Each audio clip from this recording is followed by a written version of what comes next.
Devahuti did not leave her house because it is never recommended for a woman to leave her house.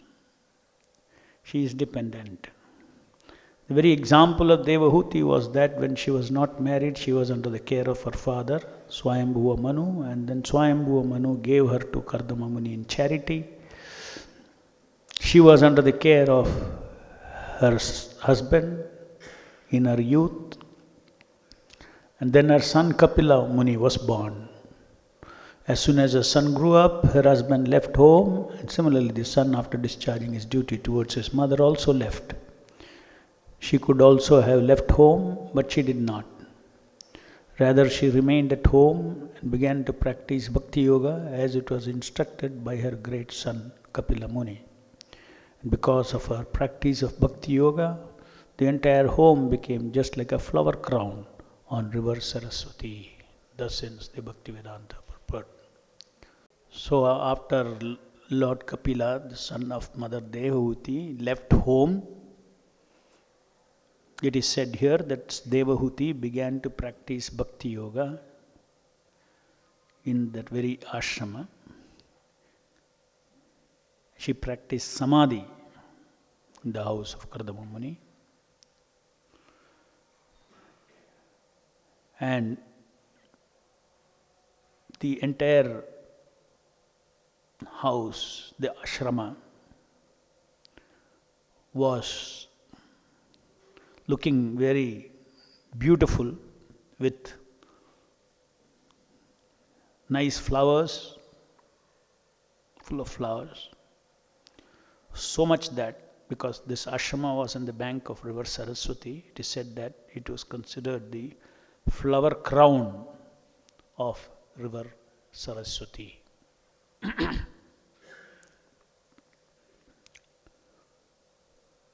So, here Prabhupada is making the point that Mother Devahuti, initially she was that women are always dependent, and she was under the initial care of Swayambhuva Manu as his daughter, and later on he gave her as in Kanyadhana to Kardama Muni, and Kardama Muni, under his care, she was, and child was born, Lord Kapila. And following that, Lord Kapila grew up. Then he executed his duty towards his mother by preaching to her Krishna consciousness and giving her proper directions in life as to how she should continue rest of her life. And then Kardama Muni left, and now she was alone. But right now, being alone didn't matter. She did not leave the home, but still she stayed in the same home and practiced Bhakti Yoga exactly as Kapila had instructed her. So much so that her practice of Bhakti Yoga, by her spiritual potency, the entire environment of the ashrama, full of flowers so that it looked like a crown on the river Saraswati.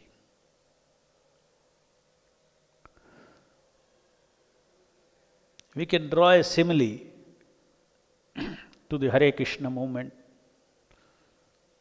founded by Srila Prabhupada.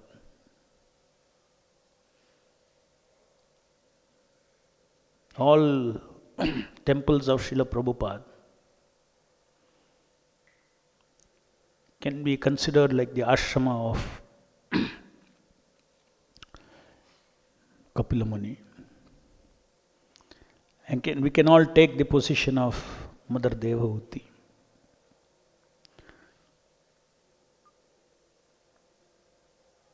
Just like Mother Devahuti practiced Samadhi in the house of Kapila Muni, in the house of Kardama Muni, in the same way, we all have to practice the principles of Krishna consciousness, how to be in Samadhi, Krishna conscious Samadhi, by following the instructions of Bhakti Yoga as specifically instructed by His Divine Grace A.C. Bhaktivedanta Swami Srila Prabhupada.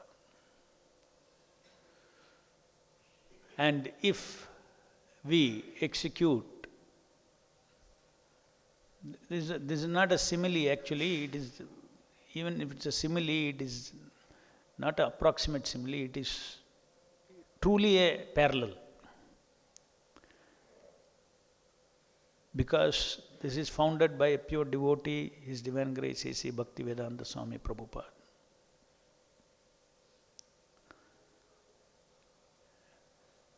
And if we actually practice this samadhi as Srila Prabhupada has instructed us, of being Krishna conscious always, then for sure even the temples will materially flourish, just like the flowers were made a crown of itself for river Saraswati. The same way, the temples of Srila Prabhupada will be looked upon as a crown in this otherwise hopeless material civilization.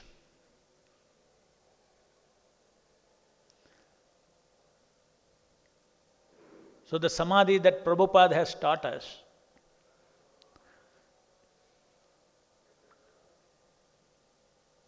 just like Kapila gave instruction to Devahuti, we have got specific instructions of Bhakti Yoga. How to practice Bhakti Yoga.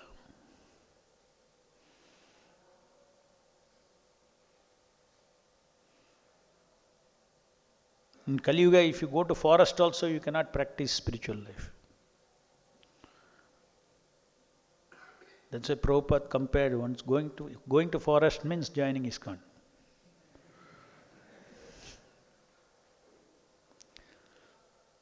Of course, even in earlier other yugas also, there were demons and there were so many animals which will disturb the, in the forest also.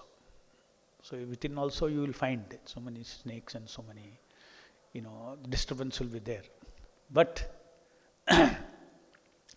by the spiritual power of the devotee, where does devotee get spiritual power? He gets spiritual power from the holy name. And how does he get the spiritual power from the holy name? He gets the spiritual power from the holy name through the mercy of Srila Prabhupada. How does Srila Prabhupada's mercy be received? Prabhupada's mercy can be received through his instructions, executing his instructions. So by executing his instructions, we get the mercy of Prabhupada. The mercy of Prabhupada, we get mercy of the holy name. And the mercy of the holy name, we get spiritual power to remain in this material world, unaffected by the material nature. At the same time, giving opportunities to so many living entities to come to Krishna consciousness. So this is a unique type of ashrama that Prabhupada has created based on Yukta Vairagya, that they are in the midst of cities. He set up temples in the midst of cities where Kali is very active. And then he asked us to use the best of the technologies to propagate Krishna consciousness, to attract people to Krishna consciousness.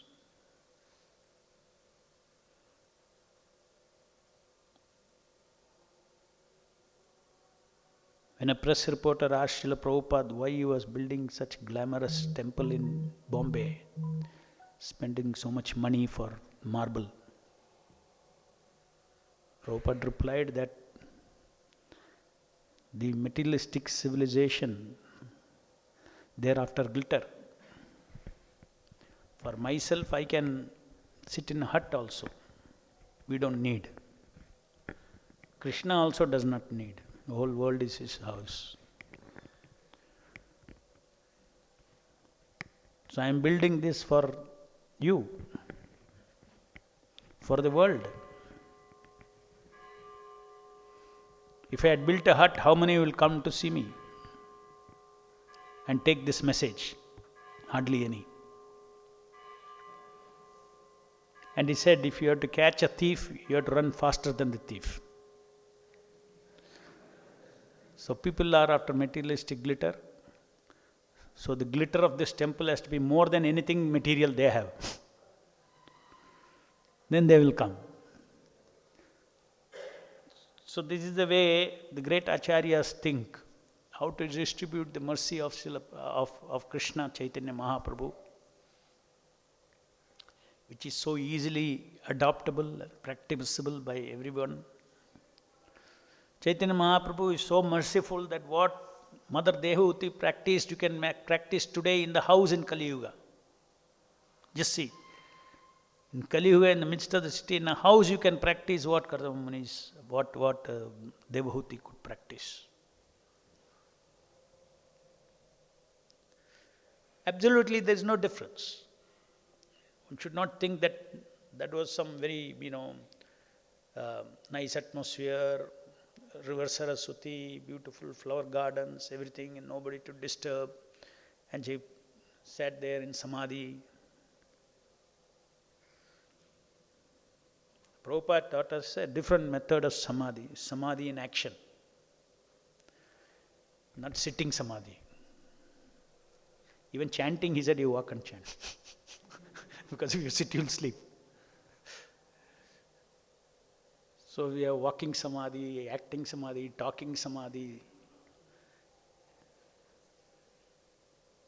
preaching Samadhi. So varieties of Samadhi, Prabhupada has given us, varieties of Samadhi. So internally, our soul should think that we are in Samadhi. As long as we are engaged for the pleasure of Guru and Krishna, we are in Samadhi. It doesn't affect our material life. It doesn't materially affect, the outside world does not materially affect us in any way if we are following the principles of Bhakti Yoga. So it is very important to execute the instructions of Srila Prabhupada as he has instructed us. It's a great opportunity to transcend material nature. And it is very much possible to be like a lotus flower in water. So many obstructions will come in our devotion service when we are in the city, just like this phone call.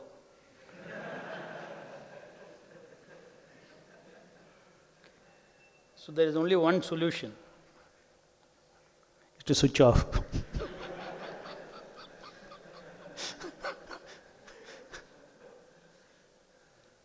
So we have to learn how to switch off in life from what? Switch off our thinking,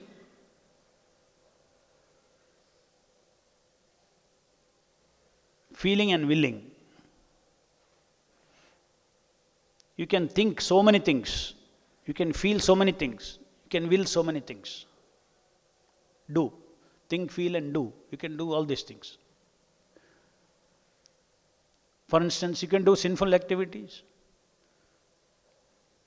You can do worship of Krishna. Both are doing. You can feel for Krishna. You can feel for Vaishnavas. You can also feel for your girlfriend. You can feel lust. So there is a whole range of feeling possible, whole range of doing possible, whole range of thinking possible. You can have thoughts of Krishna consciousness. You can have thoughts of sense gratification. So the material world is continuously pushing us. Maya's job is to give us Maya thinking, feeling and willing. So our Samadhi is by cutting off, by stopping thinking, Maya thinking, stopping Maya doing, stopping Maya, feeling. We can choose what we want. So, a devotee, anybody who wants to be in Krishna conscious samadhi, while thinking, feeling, and willing,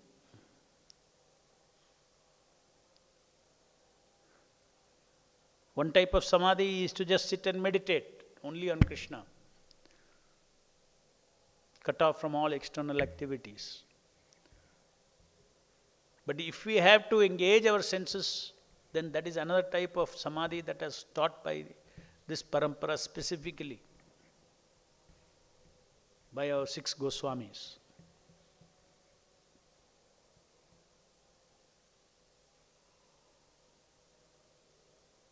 Rishikesha Sevanam.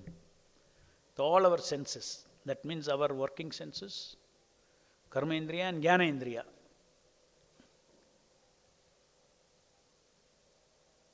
With all of them, we engage in service of the master of the senses. So any thinking, feeling and willing that is not pleasing to Krishna is to be stopped, switch off.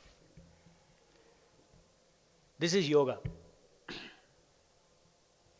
This is knowledge.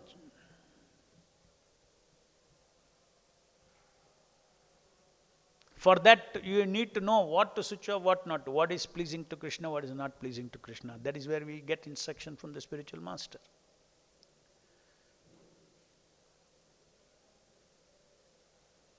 If we want to poke our nose into everything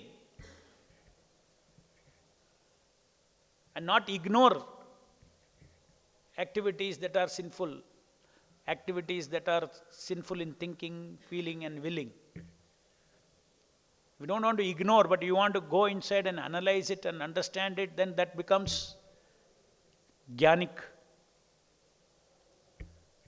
contamination. That is not our path. Mayavadis, impersonalists, they take the jnanic path to say this is illusion, neti neti.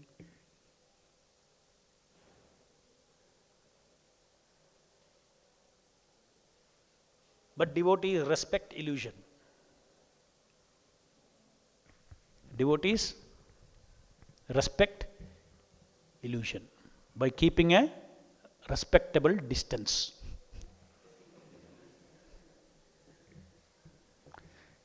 Because it is Maya's energy, you should respect. What a game Krishna is playing through your Maya. You should respect that. You should not think, now I can also go and dance with Maya. Then you are finished. So it's a very important value system for a Vaishnava. He does not see anything is independent of Krishna. And there are rules of this game. I cannot break the rules of the game and trying to be free and be free from Maya.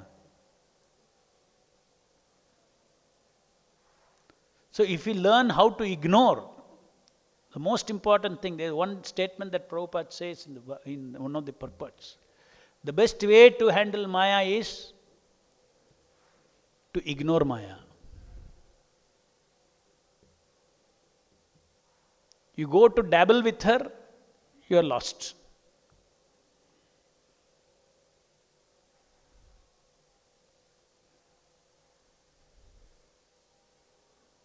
It's like a knot. You try to remove the knot more. You will get more entangled. Many threads are together. You try to remove each individual threads. They are all one. One you try to remove, the other will try to. They will get more and more entangled.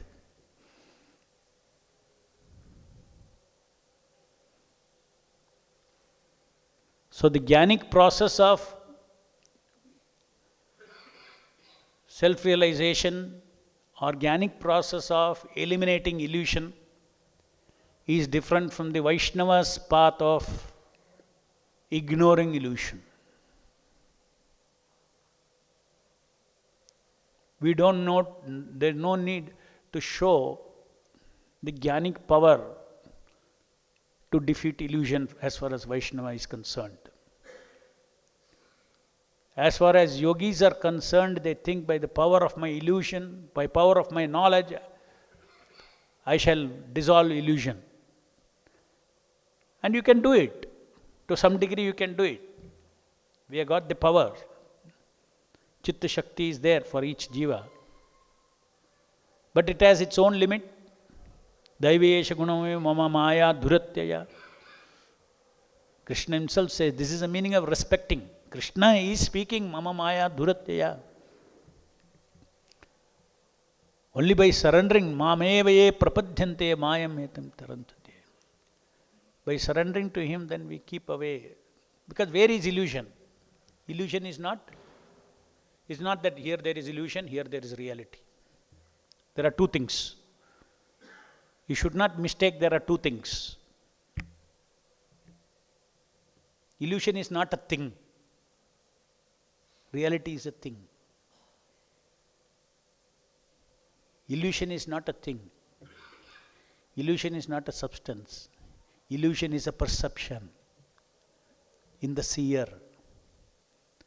Illusion does not exist. The illusion does not have any existence independent of the seer. Reality has an existence. This table has an existence. If I see this table as something else, then that does not have existence. What exists is table only. If I see a rope as a snake, what exists, if it is what really exists there is a rope. Just because I see a snake there, it does not become a snake. Reality is reality. So, these are some of the things that we need to understand about illusion. Illusion is not a thing. As long as you think there is a thing there, I had to study illusion. I have to study illusion.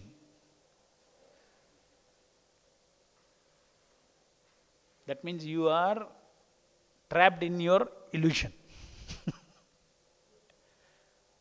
You cannot study illusion.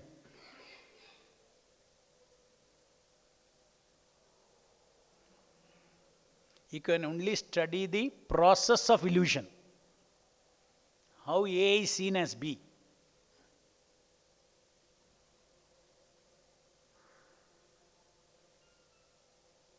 So that process of illusion is acting at the mental, at the subtle body level, at our mind level. Otherwise, the whole world is Krishna and Krishna's energy. Nothing to fear. Nothing to fear in this world because it's all Krishna. Krishna and Krishna's energy is non-different from him. What comes from Krishna should have connection with Krishna. So there's nothing that exists in the total existence, anything that is not Krishna. So anything that is not Krishna is only in the mind of the living entity who spins an illusion himself. No doubt, externally, everything just like in this material world, material nature creates beautiful forms, male, female forms, nice environment, snowy mountains and lakes and gardens and rivers and flowers and birds and so many wonderful things. It triggers the illusion in us. So material nature is not illusion, but material nature has a special quality of triggering an illusion of the spiritual world in this material world. Just like the material nature makes us think that we are this body. Because it is natural for us to have a body of either the internal energy or the external energy. So unless the Maya fabricates a body that looks like the spiritual world, in the spiritual world, with all the sense abilities, then we cannot fall into illusion. So, even though external world is not illusion, but it can trigger illusion. So therefore the devotees respect that this material energy has got the potential to trigger illusion in my mind, therefore I keep a respectable distance. By the do's and don'ts that I have been.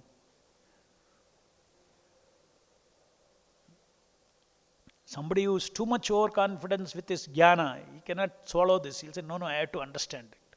He is a jnani. That's why it's called jnana mishra bhakti. You surrender to Krishna and say, I don't have to understand. You, Maya is very vast. It's not meant for Jiva to understand Maya.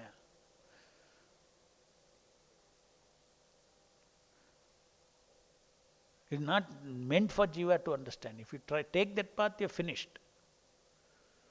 Maya has a purpose. For those who want to be independent of Krishna, they will fall for it. It is designed for it. If I change my attitude of enjoying for lording over everything, if I change my attitude to servitude, if I change my attitude to becoming a humble servant of Krishna, then I don't have to, there's nothing to analyze because I don't see illusion. Because illusion is in the mind. If you don't create that illusion, where is a question of experiencing illusion? So a pure devotee is free from experience of illusion.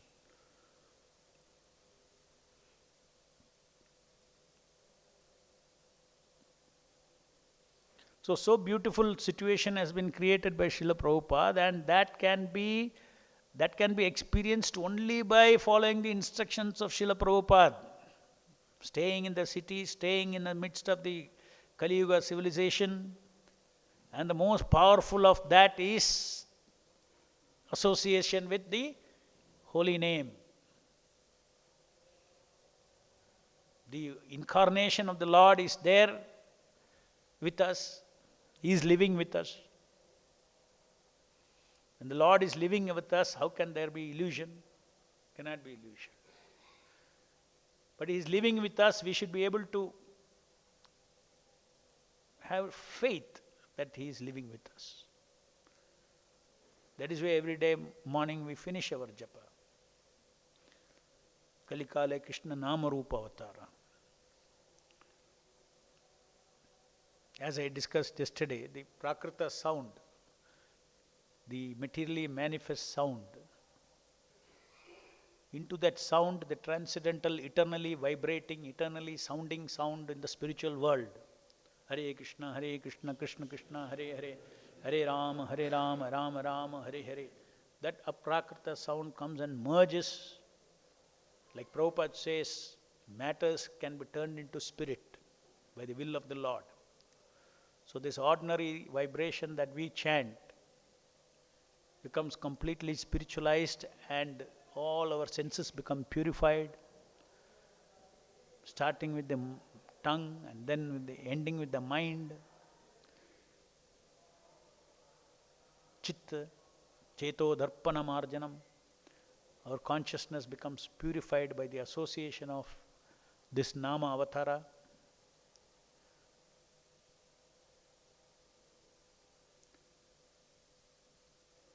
Everything is very practical. You have to have that faith.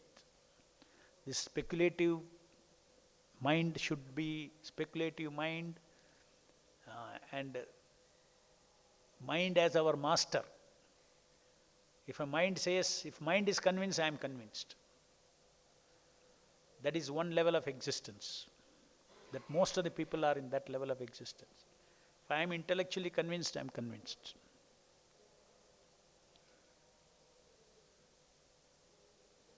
That means you keep your intellect as your measuring stick, your ruler for measuring what is truth and what is not truth. Your limited intelligence.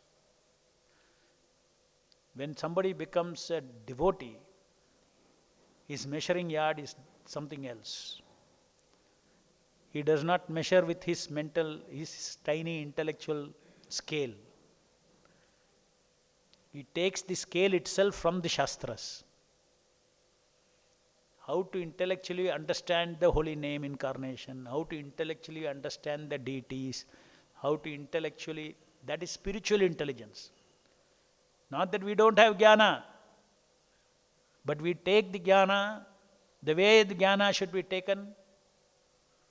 What is the logic of everything? We need to know what is the logic of incarnation, what is the logic of holy name, what is the logic of it. But we don't use our ruler, our tiny ruler. We take the measuring stick of the Shastra itself through the weapon of Shraddha. If you know Shraddha that the Shastras are authoritative, if you know Shraddha that Guru what he is saying is absolute, then there is no way to touch transcendence. So it is through Shraddha that all the practices, whether your deity services or through the chanting, or you go out and collect, if you don't have Shraddha in the power of the save, if you don't have Shraddha that Krishna is receiving my service, I am serving my spiritual master will passing on my service to the Supreme Lord, that I am engaging in Krishna's work, that Shraddha should be there when we go out, whether to collect or whatever service that we are doing. I am going on behalf of the Supreme Personality of Godhead.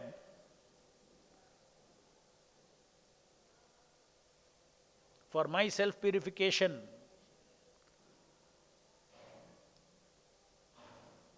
I am practicing Bhakti Yoga under the instruction, direction of Srila Prabhupada.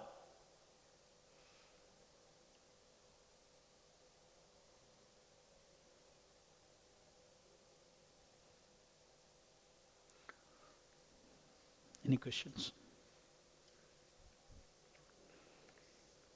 So you need to transcendentally understand this process of, we should not think that, we have compromised and we are in some material life. It's a compromised spiritual life. No, it's not a compromised spiritual life. It's a perfect dovetailing under the directions of a pure devotee Acharya. What service we are rendering under the directions of Srila Prabhupada, it reaches Krishna. This itself requires a lot of faith. Because normally in India, Indians understand also, it's Indian ethos is that sadhu means, you are like go to Kumbh Mela and become Naga Baba or any of those things. Ultimate is, you have to run away from everything. So there is a tendency for Indian minds, youngsters to think, वो तो मुश्किल है करने के लिए, इसलिए अभी चलेगा, ये compromise है. Which one? This life in ISKCON is a compromise. No, life in ISKCON is great. Provided you follow what Prabhupada is saying, and you have to understand, you have to realize this. This is the highest yoga we are practicing, or we are expected to practice. How much we practice? This perspective is required.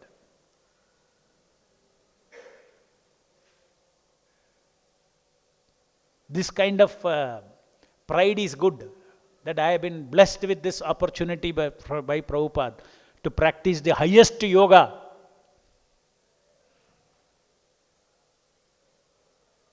In the midst of highest Maya. Why? Mameve prapadyante mayametam taranta. Completely be absorbed in Krishna's service, we will be free from the illusion, gradually. Yes, there is a question.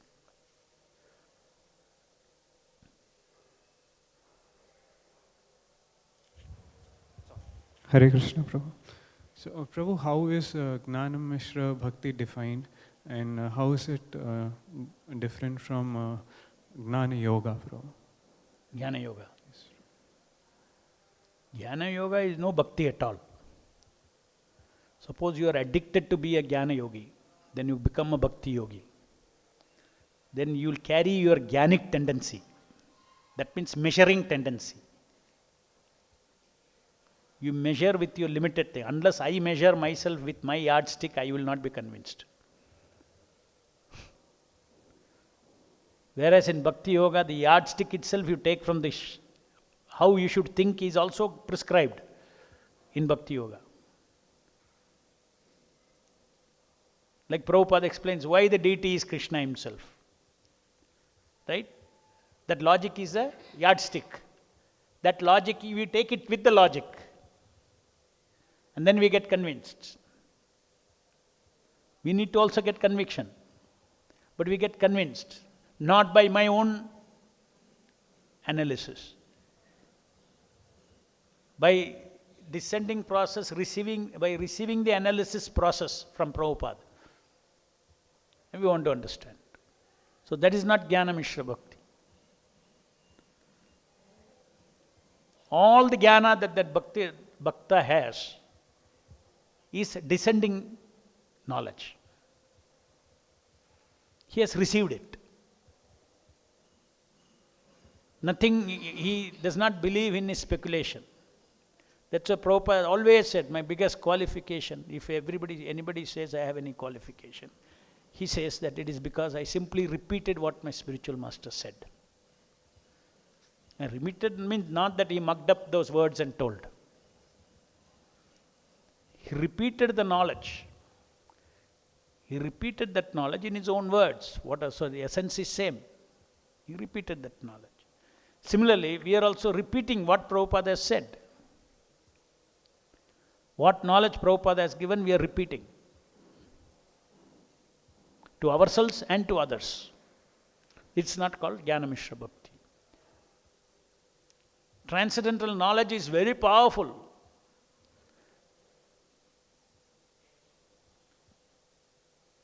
Very powerful. We are not against knowledge. How can we be against knowledge? This is also another mistake. Devotee thinks, house is bhakti, it should be Jnana Mishra, if we are against knowledge. No. We are continuously seeking knowledge. But we are seeking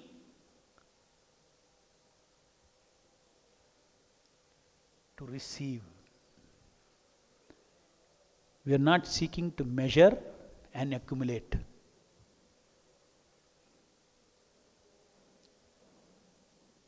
One should have great value for knowledge. That's why Prabhupada,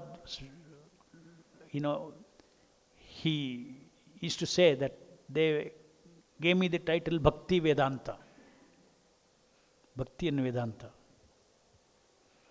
Usually people just segregate. Bhakti means, hey, chodo, this is all for people who have no jnana and sentimental people.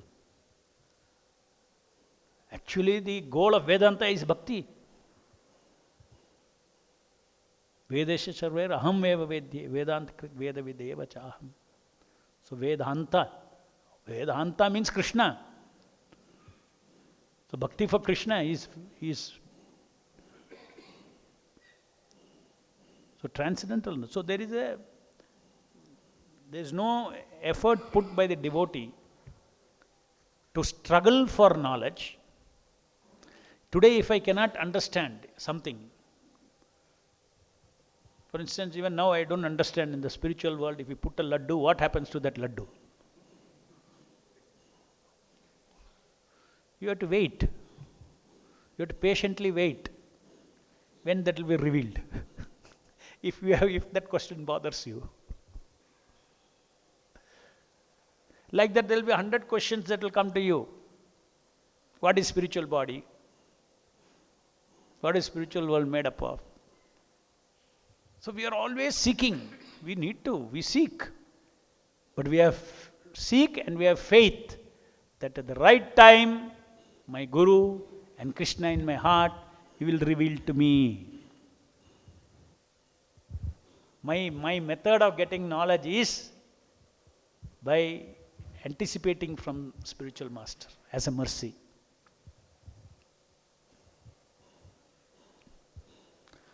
So it's a very good question. Many people mistake what is Jnana Mishra Bhakti.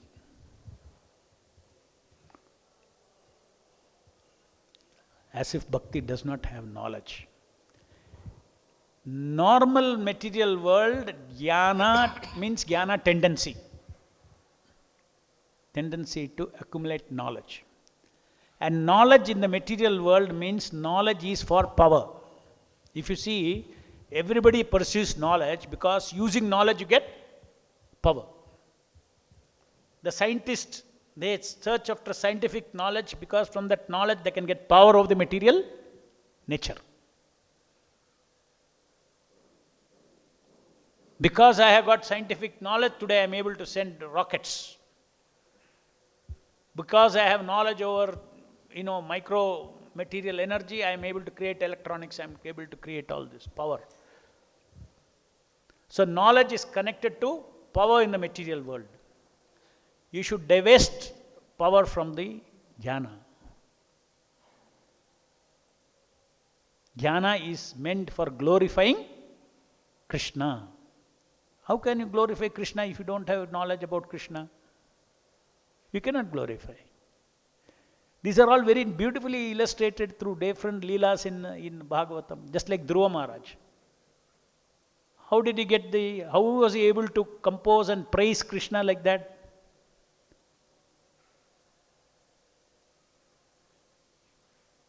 He was touched by the Lord's conch.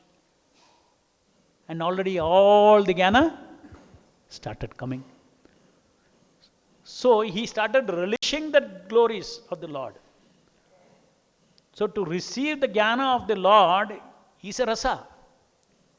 It is a reciprocation of the Lord. Your heart will be thrilled when the glories of the Lord are revealed to us in our heart. So much ananda, so much, in praising and singing the praise of the Lord, one gets the highest bliss because it's very constitutional to the jiva. So for Vaishnavas, jnana is essential to praise the Lord, to glorify the Lord, to understand the Lord. All these things, it's got a great place. If you take away jnana from bhakti, that means if bhakti is performed without knowledge, that means you are saying that it is in tamoguna? Bhakti is in tamoguna? No. Pure bhakti is pure Shuddha Sattva. Shuddha Sattva means what? Full of jnana. Yes. Hare Krishna Prabhu. The fear of Maya generally, ask me, sometimes it may transform into fear of one's own ability, especially when there are continuous failures. And because of fear of one's own failure of being a servant, one may end up not doing duty. Not doing his duty, whatever is expected. And that is also, in that way, he also gets into Maya. See, when a duty is assigned, then one should understand that the power potentially is there to do this duty without being affected by Maya. But normally the person who gives the duty should also use his discrimination. Whether the devotee has got that strong faith in Krishna to resist Maya in the environment of his duty. And with all precautions of do's and don'ts, then one can execute that duty. If he says, I cannot do that duty, not necessarily Maya, it may simply mean a statement to the authorities that I don't think I am capable of, executing that without falling into Maya.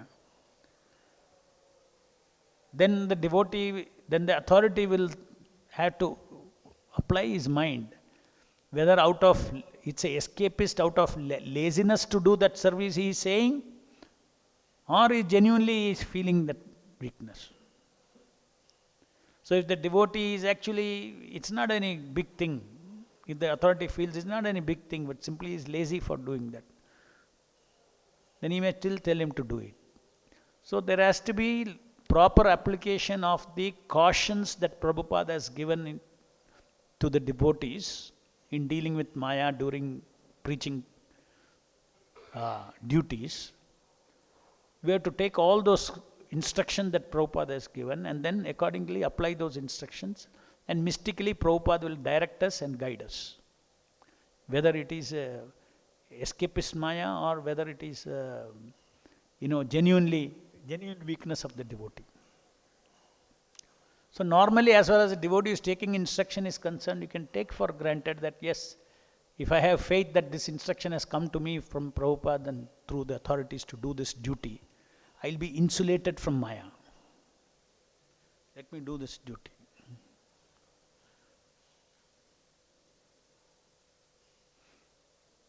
And you talked about fear of Maya. This fear of Maya, fear of Maya is different from fear of specific Maya. For instance, if you are a brahmachari, if you are fearing females, then you are in Maya. Because you will always think of females. Whatever you fear, it will run behind you. Suppose the whole night I am fearing a snake. Right? The snake will never go out of my mind. If I didn't fear, a snake would not have bothered me at all. So first thing is to ignore. You should have fear of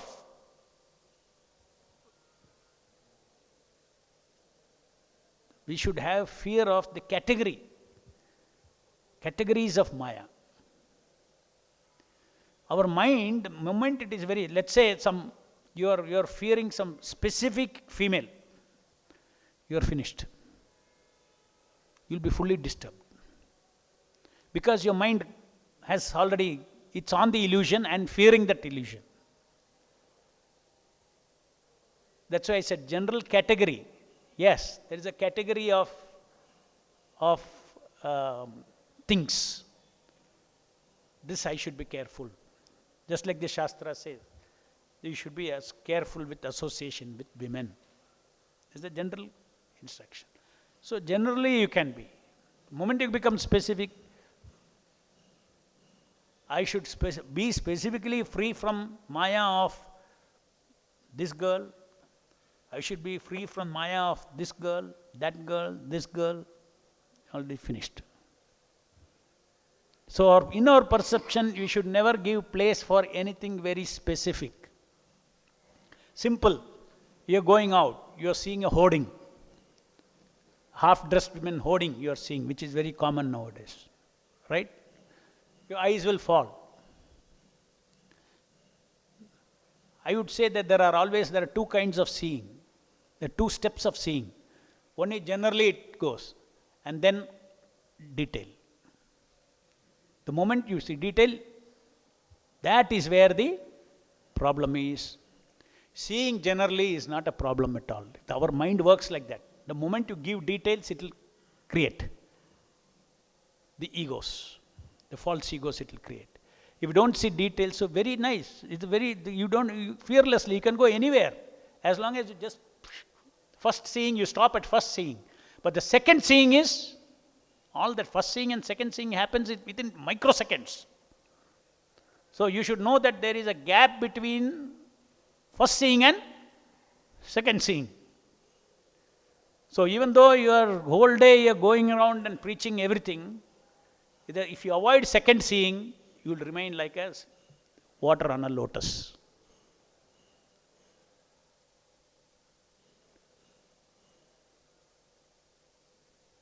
So remember this.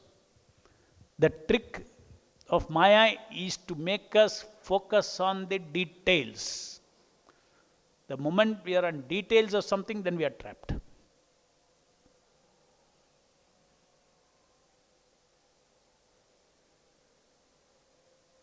General vision and specific vision. जय ग्रंथराज श्रीमद् भागवतम की जय, जगत गुरु श्रील प्रभुपाद की जय.